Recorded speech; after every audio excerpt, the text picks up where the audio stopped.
Tutto pronto per la prima corsa dal Savio, prova con 5 cavalli di 4 anni al via, Fanny Clan, Fiona del Sile, Fever 3F, Fatidic, Fox, Matley. Tutto start che prende velocità, parte piano Fanny Clan, veloce Fatidic, prende la testa su Fiona del Sile. In terza posizione rimane Fever 3F avanti a Fox Matley e si mette di fuori subito Fanny Clan, che è partita con cautela e ora inizia la sua risalita.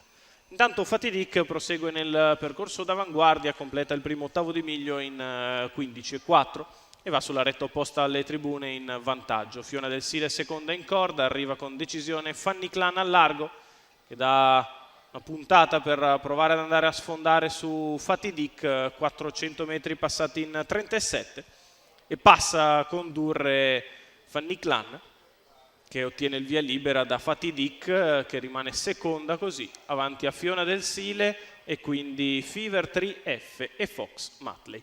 45,4 per i primi 600 metri di corsa, comunque buona l'andatura, imposta in avanti ora da Fanny Clan, figlia di Victor Joe, che dopo 800 metri passati in accelerazione, addirittura in 59,5, continua in evidenza. C'è stato un 28,8 per il secondo quarto di gara. Fanny Clan è andata a sfilare ma non ha di certo ripreso in mano. Chilometro passato in 1,14,2 da Fanny Clan, che continua in vantaggio. Fatidic è sempre seconda a un paio di lunghezze, poi Fiona del Sile, quindi Fever 3F, Fox Matley. Si completano i 1200 metri di gara che la leader passa in 1,28,5.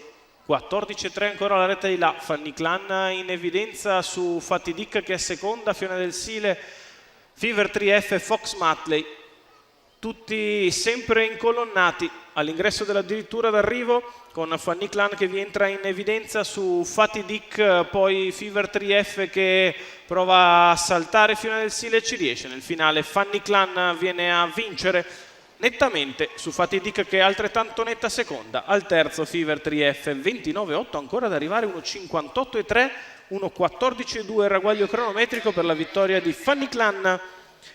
Antonino Cusimano, che è anche allenatore per i colori di Salvatore Giannusa, figlia di Victor Joe e Tiffany Caff, continua nel suo grande momento. Sono ben 4 vittorie e un secondo posto nelle ultime 5 uscite per la favorita che va a segno in questa prima corsa dal Savio di Cesena.